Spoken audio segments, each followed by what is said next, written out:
Okay, I'm going to give a quick tutorial of Innoslate here. After you create your account, you can just sign in, and it has no projects found, so I'm going to create a new project. And the example that I'll be doing is our peanut butter and jelly sandwich example, PB&J project that we showed in class. And I'll create and go. And the first thing we need to do is create all of our functions. So I've created all the functions here. So I labeled them with number, name, description. I don't have anything in the description column here, but I do have the numbers. And make sure that they're labeled this way with our proper upper functions, our top level functions 1, 2, and 3. And then we have the sub functions underneath those. So Innoslate likes to have a CSV file. They don't like Excel files. So when you go to save this, go File, Save As, and save it wherever you want. And then make sure in this drop down here, it's a CSV file. So a CSV file, and you can call this project functions. And I already have one created. I'll replace it. Okay. And now we can direct our attention back to Innoslate. So if we go to database here, this is where we'll import any files, and we can go to menu and then input analyzer.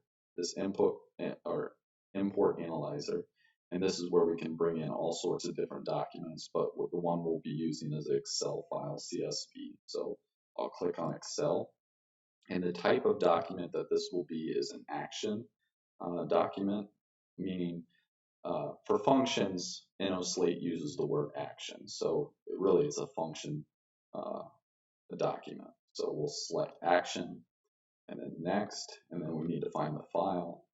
Once we find the file here, we can just drag and drop it in.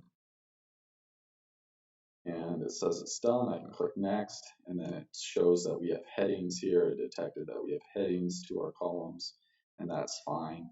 And then we go to next, and it brings it all in. We can just click save. So now in our database, we have all these functions here, and they could be misordered now, that's fine.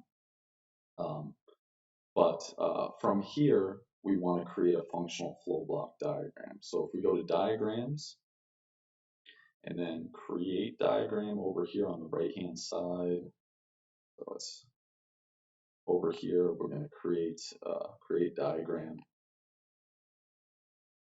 And we want an action diagram or a function diagram. Select next and give it a number. I'm going to say 0, and a name. I'm going to call this PB and J FFB, or functional flow block diagram. Let's hit finish. So it's created our functional flow block diagram here, but as you can see, nothing is in it. So nothing appears, and that's because we haven't made the connection yet between our functions and this diagram. So by going back to database, we're just going to make connections here. So for example, I'm going to take acquire materials. I'm going to click on that. And then I'm going to say relationships. And it says it's decomposed here, so it has sub-functions already in it. But the parent here, where it decomposes parent, I'm going to add a existing entity. And this is going to be our functional flow block diagram, if I can find it. Yeah, it's down at the bottom there. Okay. And check mark that. So that's done for the first one. And then we go to number 2, and we create that relationship there with number 2 and add a parent. And that is going to be our functional flow block diagram. Where's that at? Why isn't it showing up here?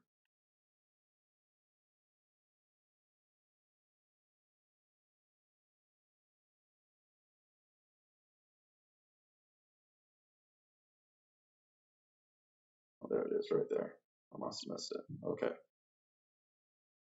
Create that relationship. And then for our third top level function, which is up here, I'm going to do the same thing. Relationships, add parents.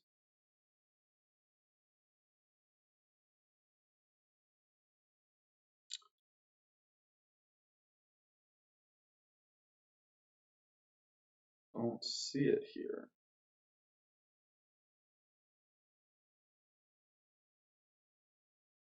Relate existing entities. Whoops.